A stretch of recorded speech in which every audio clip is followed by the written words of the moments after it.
It was just past noon on a freezing December afternoon in 1943 when the engine of Oberleutnant Franz Stigler's Messerschmitt Bf-109 began to cough in the thin air over northern Germany. He had scrambled from a base near Bremen minutes earlier, his orders clear and unambiguous: intercept and destroy a crippled American bomber limping back from the Ruhr Valley. To the Luftwaffe, it was routine. Allied bombers had hammered factories, shipyards, and rail lines for weeks. Each one that made it home meant more bombs tomorrow. But for Stigler, a veteran with 22 victories and eyes that had already watched too many parachutes bloom across Europe's burning sky, this sortie would be something else entirely.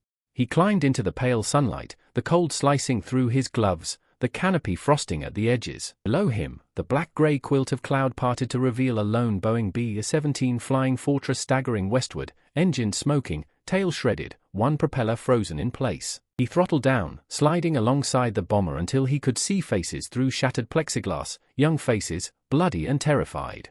The dorsal gunner's position hung empty, crimson streaks frozen along the fuselage. The tail gunner was gone entirely, blown away by cannon fire somewhere over Bremen. Yet the bomber still flew, held aloft by sheer stubbornness and the trembling hands of its 19-year-old pilot, Second Lieutenant Charlie Brown of West Virginia, who had never seen combat before that day. Stigler's finger rested on the trigger of his 20mm cannons. One burst would finish the job. The bomber had no escort, no functioning guns, no chance. And yet he hesitated. Training demanded obedience. His commander, Gustav Rodel, had told him bluntly months earlier, "If I ever hear you shoot a man in a parachute, I will shoot you myself. You fight with honor, not murder." The words echoed as Stigler drifted closer, his prop wash rattling the bomber's flak-torn skin. Through the cockpit window he saw the co-pilot slumped over, blood matting his hair. A gunner lay sprawled beside a jammed machine gun. Brown saw the German plane approach and thought it was the end. He ordered his remaining crew to brace. The intercom crackled with static and prayers. Then, inexplicably, the Bf-109 didn't fire. It pulled up alongside, so close that the two pilots could see each other's eyes. Brown stared, disbelieving, as the German raised one hand from his throttle, not in salute exactly, but in something that looked like hesitation turned human. He pointed west, toward the sea, toward home, and mouthed, "Sweden. Neutral ground. Safety." Brown shook his head. The bomber couldn't make it that far. Stigler frowned, then fell back behind the bomber's tail. The Americans panicked, thinking he would strike, but instead he slid beneath the fuselage, inspecting damage as if he were a mechanic rather than a hunter. When he re-emerged on the bomber's right wing, he made a gesture Brown didn't understand until much later. He placed his hand flat over his heart, then extended it outward, a signal from one airman to another: "You're clear. Go home."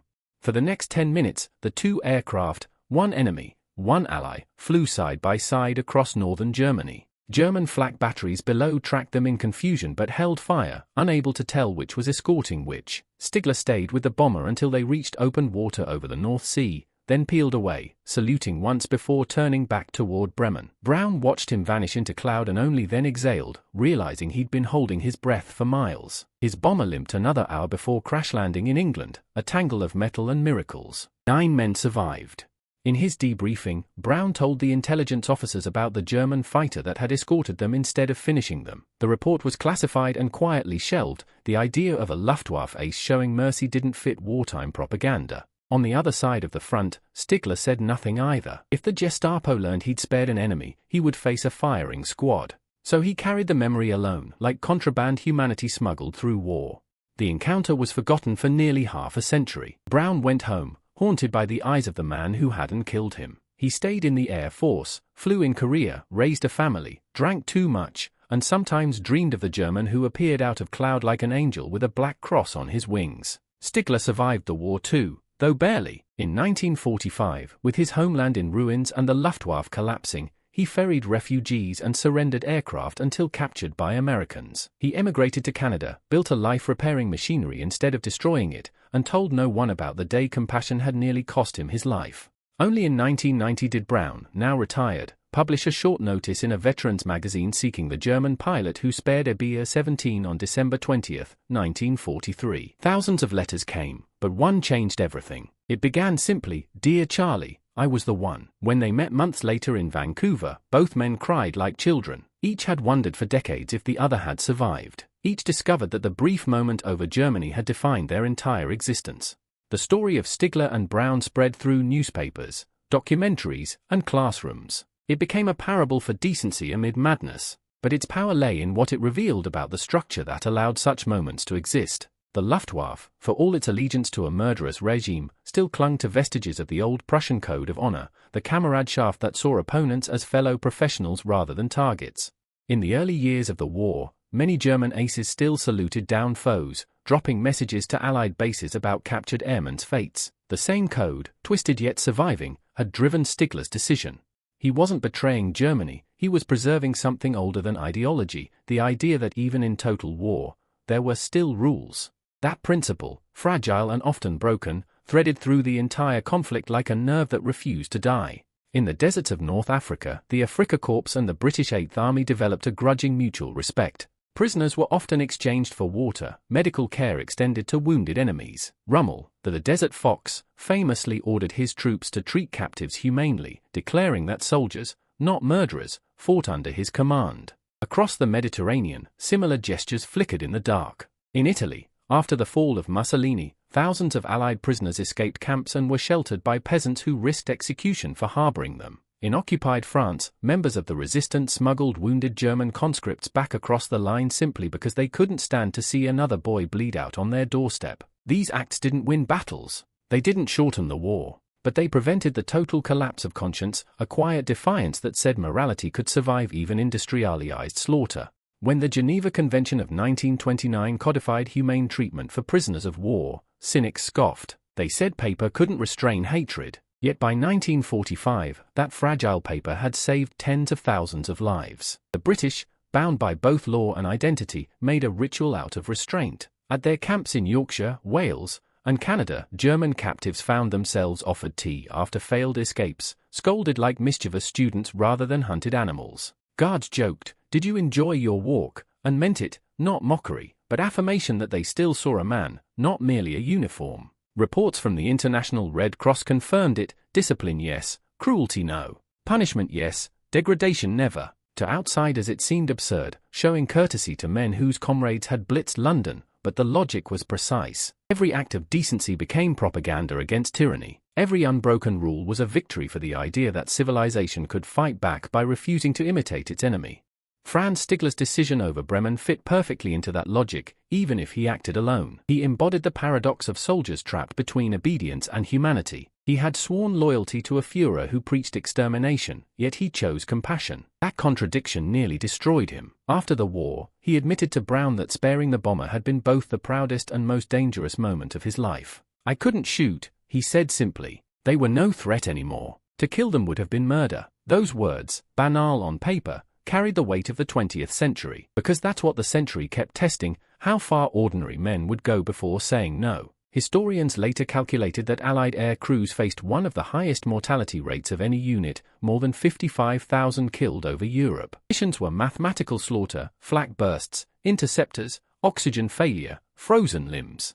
Yet amid that chaos, two aircraft shared a corridor of peace 300 feet wide. When Stigler and Brown flew wingtip to wingtip, they briefly erased nations, orders, ideologies. They were just two pilots who understood that the sky didn't belong to governments, it belonged to those who risked their lives within it. Their reunion decades later wasn't sentimental nostalgia. It was proof that memory could heal what history had poisoned. They became as close as brothers, visiting schools together, speaking about honor and mercy. When Brown died in 2008, Stigler followed him 6 months later. Friends found a note among Stigler's papers that read, "My brother, my friend, the one I met in the sky." The world they left behind had changed. Drones now fought wars without faces. Precision replaced proximity, yet their story persisted because it reminded us that the essence of humanity requires nearness, the ability to see another's eyes and choose restraint. The British understood that lesson long before the jet age. Their camp commandants, their military tribunals, even their jokes carried a deliberate moral architecture. They didn't offer mercy because enemies deserved it,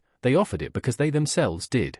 To abandon civility, they believed, would mean Hitler had already won. So they built fences and rules and paperwork that made compassion functional. Prisoners filled out complaint forms, received medical exams, attended Christmas services. The Red Cross visited monthly. It was bureaucracy as moral shield, civilization maintained through schedules and signatures. In Yorkshire, guards logged every shot fired. in 3 years, none struck a man. That infrastructure of decency became the foundation for the 1949 Geneva Convention, the blueprint for how democracies handle those they defeat. It carried into Korea, Vietnam, even modern conflicts where cameras, not inspectors, enforce accountability. Each clause traces back to those odd moments of grace in the 1940s, a cigarette offered instead of a blow, a question instead of a gunshot, a German pilot who couldn't pull the trigger. When we talk about victory in World War II, we usually mean factories, armies, tonnage, strategy. But there was another victory, quieter yet more enduring, the triumph of restraint, the ability to stand before an enemy and still recognize his humanity. Stigler's hesitation, the British Guard's dry humor, the tea offered in a guardhouse, these were not anomalies. They were the pillars of a moral resistance that outlasted bombs and empires. Imagine it, Europe burning, ideology screaming for vengeance, and somewhere above the clouds 2 planes flying side by side, refusing to obey hatred. That is civilization distilled to its essence, a choice made in seconds that ripples through centuries. When Heinrich Steinbeck cut the fence in Yorkshire and was asked, "Did you enjoy your walk?" When Franz Stigler spared a bomber because his conscience wouldn't let him kill, they were participating in the same quiet rebellion, the refusal to become what they fought. Modern warfare, with its satellites and screens, rarely grants such intimacy, but the lesson remains relevant. Rules of engagement, prisoner rights, humanitarian law, all of it stems from those who chose empathy under fire. Without them, the world would be nothing but barbed wire and ash. The real front line of the 20th century wasn't between armies, it was inside individuals deciding what kind of people they would be when the uniform stripped everything else away. Stigler once told a journalist, "You can be a warrior without being cruel." Brown added, "He showed me what my enemies were capable of, and it changed the way I saw the world." Together they proved that morality, like flight, requires balance, lift and restraint, courage and compassion. Tip too far either way, and you crash. When historians sift through archives looking for turning points, they usually count battles, but sometimes the hinge of history is a single act of mercy, one man's refusal to fire. Because in that refusal lies the proof that even amid mechanized death, conscience can still fly. And as long as stories like theirs are remembered, humanity remains airborne, fragile but free, tracing contrails of decency across a sky once blackened by war.